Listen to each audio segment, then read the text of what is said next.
Good day, folks. Pastor Jim Thomas from the Village Chapel here in Nashville, Tennessee, with your daily devotion. And I'm going to read today from J.I. Packer's Your Father Loves You.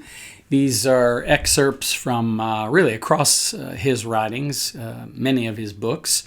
He is widely known for the book Knowing God, which I highly recommend to you. Be one of the, if I were on a desert island, that'd be one of the 10 books I'd want to take with me. But this great evangelical theologian, British man who ended up becoming a professor of theology at Regent College in Vancouver and has had just such a huge impact on so many people's lives. Here he reflects in this particular reading on the image of God and that humanity is created in the image of God. You know, we have that study of the book of Genesis, and in chapter 1, verses 27 especially, it says, God created man in his own image. Male and female created he them.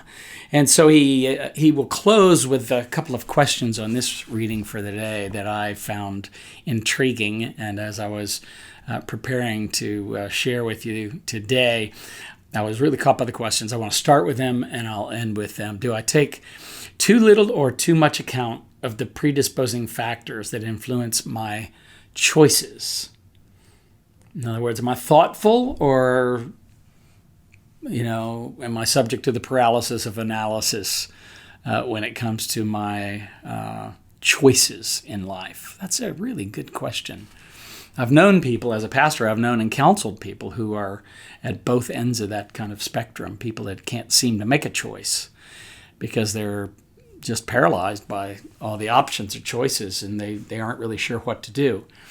Often it's about a desire for wisdom. Often it's a desire for wanting to do God's will, but learning to go to the Scriptures and mine the Scriptures for God's wisdom and His ways to apply that then to their choices becomes really important, doesn't it? Some people, though, take too little account of the predisposing factors that influence our choices. In other words, am I responding out of pride? Am I responding out of some influence that the culture has had on me? I deserve this. You should treat me like this. And so we have this, this culture drowning in poiesis, where everyone sees themselves as the center and creating their own reality, if you will.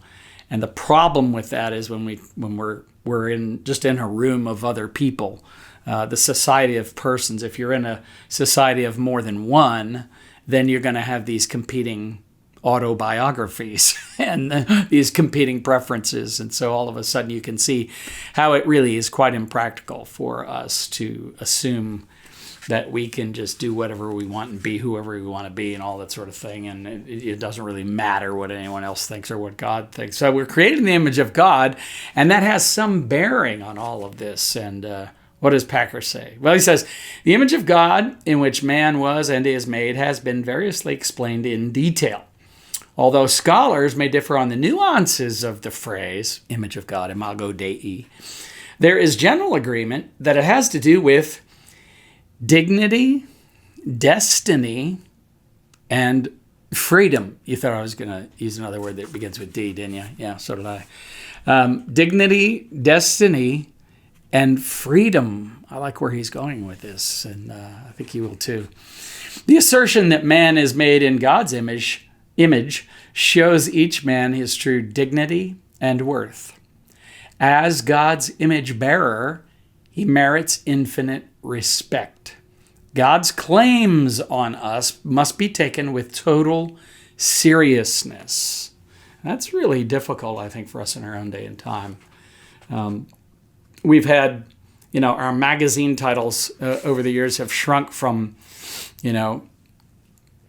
people all the way down to self, and it was people, us, self, and we constantly are being programmed to think that I'm at the center, you're at the, that we as an individual are at the center, and again that is really hard when God's claim on us is that we belong to him. We don't even belong to ourselves. And because we belong to him, we belong to everyone else who belongs to him. And that's everybody else. And so it's really sort of, we're breaking ourselves against reality over and over again when we try to assert the self all the time. But he goes on to say, no human being should ever be thought of as simply a cog in a machine, a mere means to an end. The assertion points also, this assertion that we're made in the image of God, which is so powerful, such a beautiful thing. And as a matter of fact, I've been listening to that song by We Are Messengers, we made in the image of God. What a great song. The assertion points also to each man's true destiny. Our Maker so designed us that our nature finds final satisfaction and fulfillment only in a relationship of responsive God-likeness, which means precisely that state of correspondence between our acts and God's will, which we call obedience. And again, in our day and time, see, this would be a word that people will find repulsive in some quarters. So steeped in you are the center. It's all up to you. It's very poiesis, no mimesis. Life and identity are not gifts given. Reality and identity and all that stuff are things that you discover, that you take, that you form. And when you're the center, that's where the problems come between human persons, and even really within our own selves, isn't it?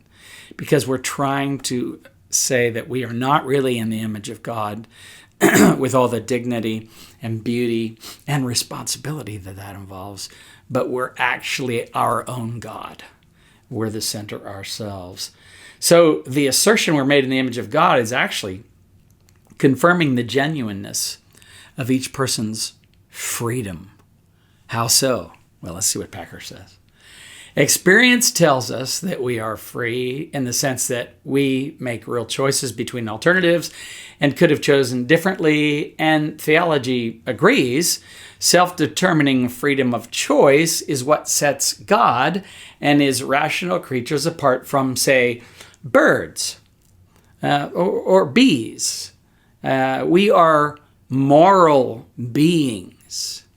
And that's where Packer closes his comments off for the day. He just stops there. There's more to come, and there's more to be said here, because we sometimes make bad moral choices. We sometimes choose to go against God's will, to do those things that we were not designed to do with our bodies, or with our souls for that matter. And so it's really good that he's got us to stop here and ask ourselves the question, what does it mean to be made in the image of God? And how does that affect your sense of dignity and worth? And maybe more importantly, how does that affect the way you see the other person's dignity and their worth? Because we all live in a society of more than one. And the great freedom, of course, comes when we start to realize that every single human person is created in the image of God. Even those that don't believe in God have the imprint of God, as distorted as it may be. They have the imprint of God's image in their souls. And so it's wonderful for us to start walking in the freedom of the image of God. Do I get back to those questions now? Yes, I think I do.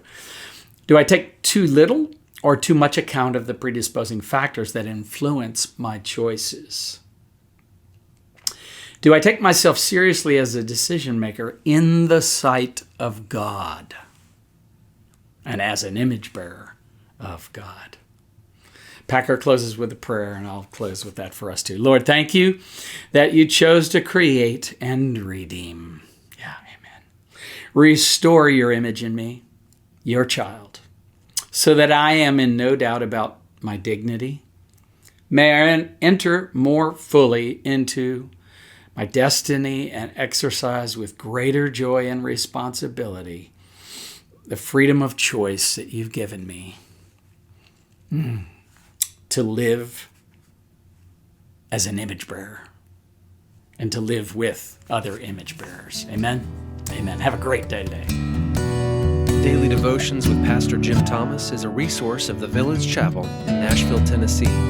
If you find this daily devotional beneficial, leave a review and share it with friends and family. For more resources or to support our ministry, visit our website, thevillagechapel.com. Artwork for this podcast by Kim Thomas. Music by Phil Kagi.